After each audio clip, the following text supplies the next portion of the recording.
સૌ પ્રથમ તો આપણી ચેનલનો ખૂબ ખૂબ આભાર વ્યક્ત કરું છું.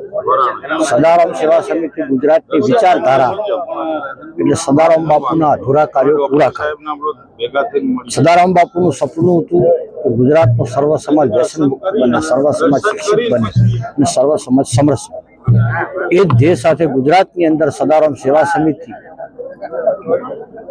ઠાકોર સમાજની દીકરીઓમાં 100% શિક્ષણ આવે અને સાથે સાથે ગુજરાતની સર્વ સમાજ પણ તેની દીકરીઓને 100% શિક્ષણ અપાવે એવું અમારો અભિયાન છે. અમારા સેવાદારામ સેવા સમિતિના રાષ્ટ્રીય ચેરમેન શ્રી બાબાભાઈ ભરવાડ અને શ્રી વાઇસ ચેરમેન મહેશભાઈ ઠાકોર, હું તેમજ સદારામ સેવા સમિતિની આખી ટીમ એક પ્રતિજ્ઞા કરીશ કે આગામી 10 વર્ષની અંદર ઠાકોર સમાજ અને ગુજરાતનો બક્ષીપંચ સમાજ, ગુજરાતનો એસસી સમાજ, એસટી સમાજ, ચારે સમાજો જે શિક્ષણથી વંચિત છે, સરકારી યોજનાઓથી વંચિત છે અને અન્ય સમાજના લોકો આ સમાજમાં પૂરતું શિક્ષણ ન હોવા જે ગેરલાભ લીધો છે, સમાજનો ઉપયોગ કર્યો છે, એવા તત્વોને સમાજમાંથી ઉખેડી ફેંકી દેવાના છે. સમરસ સમાજનું નિર્માણ કરવું અને દીકરીઓમાં 100% શિક્ષણ લાવવું આજ અમારો અભિયાન છે. ટૂંક સમયની અંદર અમે 16 દીકરીઓની MBBS ની ફી મારા બાબાભાઈ ભરવાડ મારફત ભરી છે ઠાકોર સમાજની.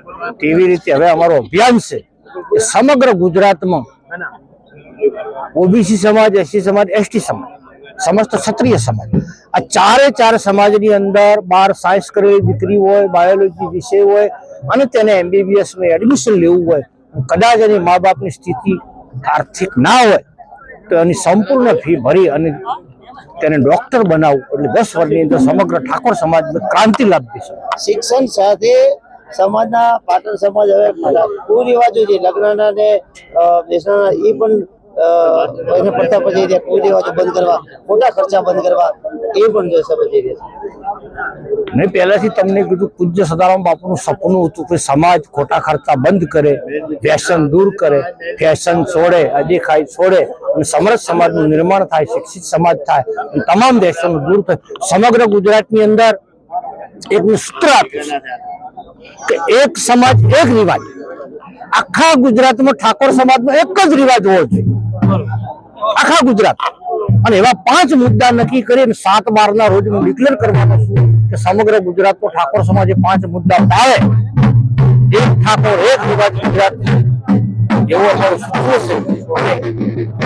એક બીજું અમારું સૂચવું છે કે સદારામ સેવા સમિતિ એટલે સારા કાર્યો કરવા માટે એક જ એની લીડરશીપ હોય અને લીડરશીપ કેવી હોય? શિક્ષણ, સંસ્કાર, સમૃદ્ધિ અને સમાજના વિકાસની વાત કરે.